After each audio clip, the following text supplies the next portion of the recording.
Joining us for Perspective now is Dr. Anshu Joshi, a professor with the Jawaharlal Nehru University in Delhi. Such a pleasure to have you, Dr. Joshi, on DD India. Starting with the Global Biofuels Alliance launched by Prime Minister, and there are around 19 countries which are part of it. Is this in tune with India's solution-centric approach to G20, keeping human-centric development also at the center stage?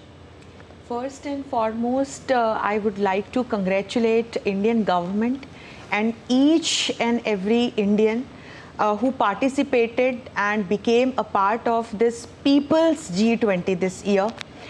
Being the president of G20, which is known as the mighty institution of powerful nations, we not only democratized this platform, we also spoke about sustainable development and related solutions. We spoke about adopting such kind of ways that do not harm our environment. We spoke about one earth, one family, and one future. And considering that, we not only successfully democratized this platform of G20 by now giving a permanent seat of membership to African Union, we also historically started this Global Biofuels Alliance, which is the need of the hour. And you said we are not problem-oriented, we are going towards a solution-oriented way in world politics, wherein we know that in future we would need the options like biofuels, which are already being acknowledged as one of the most feasible solutions to these fossil fuels in future, and the quest towards green and clean energy, sustainable development, and they are the need of the hour. So considering that, it's a historic moment for all of us that India has pioneered this international biofuels alliances with which 19 nations and 12 organizations would be a part of this alliance, and India, US and Brazil would take the lead seat. And this will indeed add to the already existing Solar Alliance, which is also pioneered by India. It's a brainchild of our Honorable Prime Minister. And we know that this global ethanol market is a huge market, and it is valued at $99 billion presently, and it would grow by 5% by somewhere around 2030 to 2032. And considering that, we know that this is what is the most feasible solution for now, and it considering global south and development of the emerging economies. As our Prime Minister has also mentioned, it will also boost economies of global south nations. Okay, Professor Joshi, of course, this alliance is an important alliance, but the biggest feat of yesterday was the adoption of the Delhi Declaration. At the outset, what would you say were the salient points of the declaration? I could take a look at the Delhi Declaration document that was happily adopted by the G20 by 100% consensus, yes, 100% consensus, without a footnote or a chair. Without any footnote. Yeah. And here comes the biggest diplomatic achievement of India as a nation, as in the entire document, you don't see any star mark or any footnote or any flag raised by any member nation of G20. And what a document starts with the preamble that talks about our message of one earth, one family, one future. And then it talks about for the planet, for people, place and prosperity. So what India spreads as a message, as a philosophy to the entire world.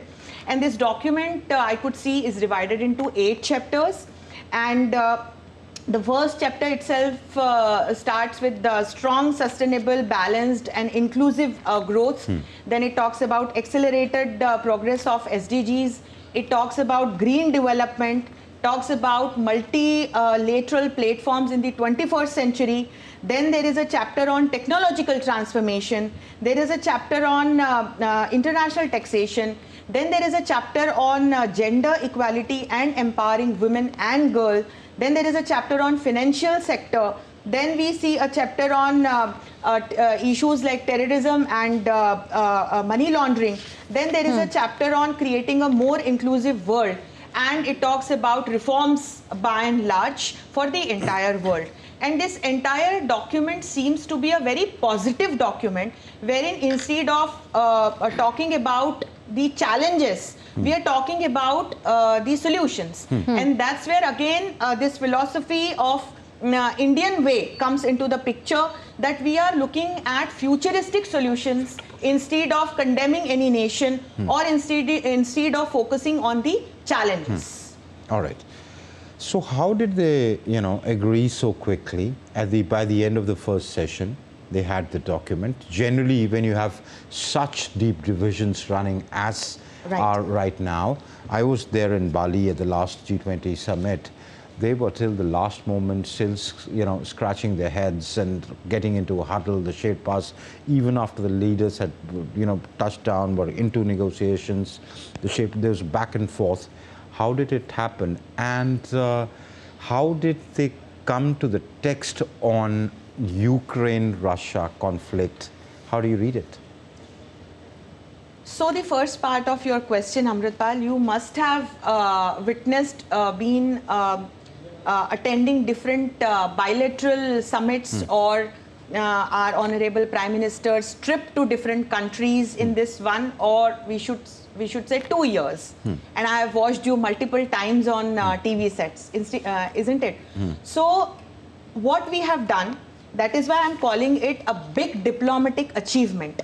Because in Bali also there was this consensus could not be formed over giving this permanent seat of membership to African Union.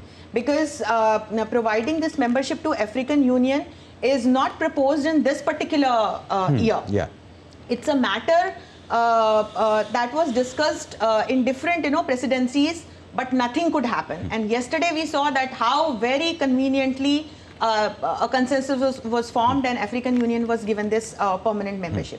So bilaterally, first and foremost, we strengthened our bilateral relations and elevated our relations to strategic partnership with most of the countries that are the member nations of G20. So you just recall our honorable Prime Minister's trip to different countries in past 1 or 2 years. He visited United States of America, he visited Uganda, he visited Australia, he visited Papua New Guinea, he visited Indonesia, he visited a lot of European countries, France and Italy and so on. He also did not leave any stone unturned in taking up the objectives of G20 at the bilateral level. So a consensus on all these issues, I think was already formed bilaterally between India and most of the member nations of G20. So forming a consensus multilaterally then did not take much time. And moreover, in this 1 year being the president of G20, this is what we did. Unilaterally also we contributed to the goal set at the stage of G20. Bilaterally also we did a lot, we contributed a lot when it comes to the objectives of G20. And multilaterally, of course, at the stage of G20, then we could successfully come up with this Delhi Declaration. And coming to the second part of your question, again, that's a diplomatic achievement for India. Although Putin did not come, and we could see the foreign minister of Russia, Sergei Lavrov was here. And considering again American angle. So again in past couple of years we have shown this new phase of ours wherein we are saying we are not non-aligned, we are all aligned. So bilaterally we are very well connected with Russia. Russia is our natural ally for many, many years. On the other hand, we have opened a new chapter of relationship with United States of America. True. So considering that on the platform of G20, we could convince a powerful nation like United States of America not to, go to the levels of condemning any nation over the issue of war, and for that matter, other issues also. How did the And instead- Americans agree to that formulation? Or the Western camp agree to that formulation? That So- was, of great interest yesterday at the Mandapam. That's where we can see Indian power at global level. So you just think about the Indian power in context of United States of America. We have to see our diaspora sitting in United States of America and their contribution to tax payment, their contribution to the society, their contribution to the politics of United States of America. Then you add the angle of upcoming presidential elections in America.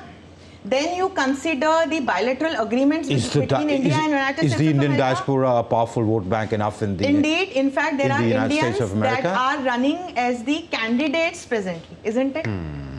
Okay. So that's where now this, entire power comes from. India has shown to the world that instead of asserting conventional power, with the help of our culture, with the help of our diaspora, with the help of our soft power in total, we can create history, and that's what we have done. Okay.